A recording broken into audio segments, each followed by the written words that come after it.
السلام عليكم ورحمة الله تعالى وبركاته. بسم الله والصلاة والسلام على الحبيب المصطفى سيدنا محمد صلى الله عليه وسلم. الواقعة بتاعتنا النهاردة من منطقة اسمها الحومدية في محافظة الجيزة.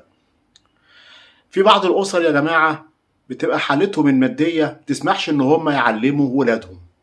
يعني العيل لما يدوبك كده خلاص كبر يبدأ إن هو يصرف على نفسه، يشتغل في أي محل من محلات، مصنع من مصانع، أو يشتغل المهنة بتاعة أبوه.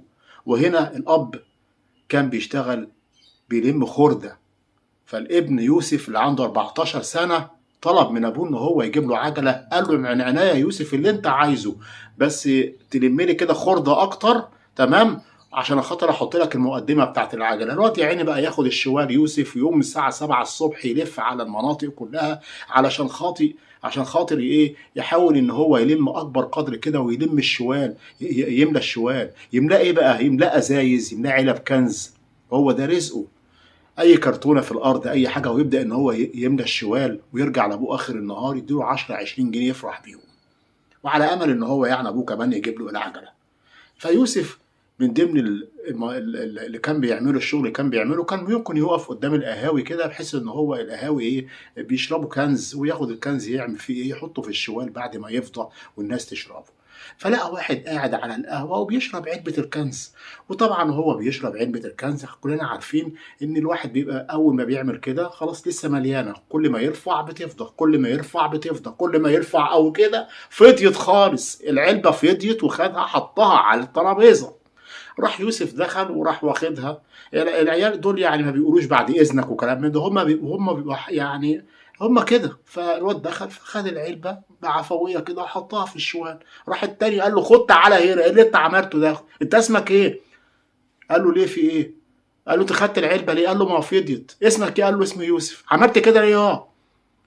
قال له ما انا فضيت. قال له لا ما فضيتش، خد تعالى هنا. وراح ماسكه وراح مديله قلم على وشه.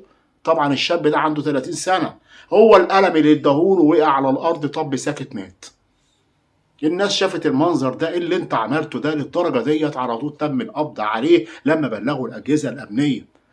طبعا جت الاجهزه الامنيه والولد اتنقل للمستشفى وبلغوا اهله. وكل ده علشان خاطر ايه؟ عشان خاطر بيقول لك ان العلبه كان فيها شويه. استغفر الله العظيم يا رب، كان فيها شويه للدرجه ديت يا اخي؟ افرض ان العلبه مليانه، افرض ان هي مليانه، انت شوف عايز زياده تجيب له علبه يشربها، مش عشان خاطر كان فيها شويه تقوم تمسك الواد تضربه وتموته. هو ده قدك؟ وعيل صغير طبعا يعني جلد على لحم او جلد على عظم، عيل صغير لسه يعني جلد على عظم، يعني من كتر اللف في الشوارع ضعيف وتعبان، خد القلم من دول وقع طب ساكت مات. طبعا التقرير الطبي قال لك ان هو على طول جاله نزيف في المخ من كتر الضربه اللي اتضربها على وشه. تم القبض على الشاب ده، هو حاليا دلوقتي في النيابه. احنا رايحين لفين للدرجه ديت؟ تضرب عيل عشان خاطر خد من قدامك علبه كنز فاضيه، حتى لو كانت مليانه يا اخي؟ حسبي الله ونعم الوكيل. نقول ايه بس؟ غير لله الامر من قبل ومن بعد. بشكركم جدا، بتمنى من حضراتكم الاشتراك في القناه، تفعيل زر الجرس، والسلام عليكم ورحمه الله تعالى وبركاته.